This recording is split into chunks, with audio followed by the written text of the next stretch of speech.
Nous prêchons si aisément en vue d'obtenir de l'argent. Nous prions si volontiers afin de montrer tout juste que nous sommes capables de bien prier.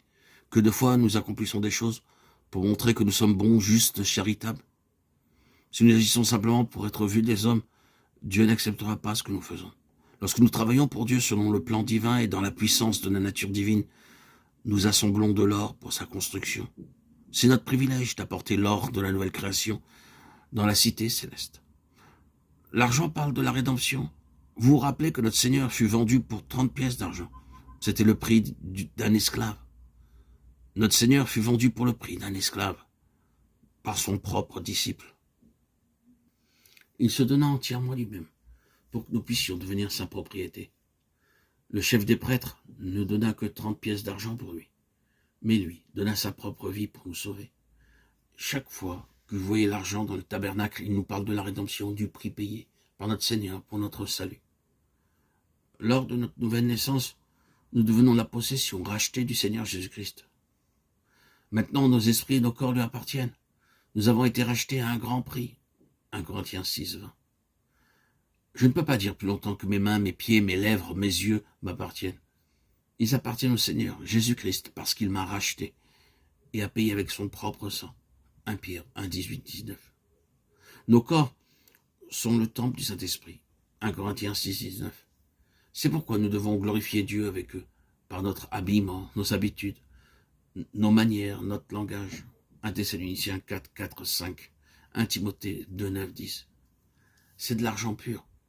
Lorsque je vois l'argent dans le tabernacle, je me souviens que mon corps et mon esprit sont devenus la possession de mon Seigneur. C'est pourquoi je ne peux pas non plus gaspiller mon argent dans des choses mondaines, ni pour une gloire mondaine. Maintenant, je dois glorifier mon Seigneur par mon habillement, mes manières, mes voix. Nous n'avons pas besoin d'utiliser des moyens mondains pour nous rendre agréables, ni gaspiller notre temps ou notre argent pour eux.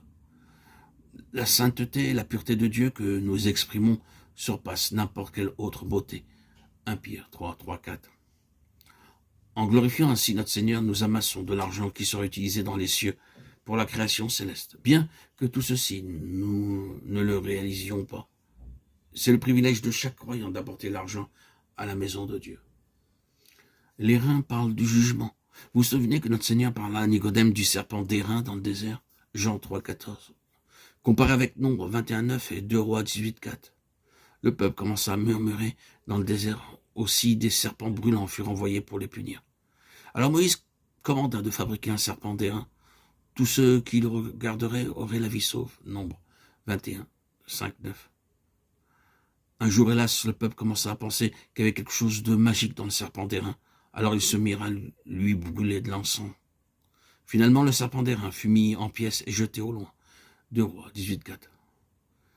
Par ce serpent, Dieu révéla son dessein divin. Le vieux serpent, le diable, est toujours en rébellion, et parce que le peuple écouta sa voix, il murmura. Ceux qui regardèrent le serpent d'airain reconnurent en fait qu'ils étaient eux-mêmes sous le jugement, que le diable était responsable de leur désobéissance et de leur mort. Dieu était déjà entré en jugement avec le diable avant que le peuple ne puisse être délivré de sa puissance. C'est Satan, le serpent, qui nous excite constamment à pécher contre Dieu.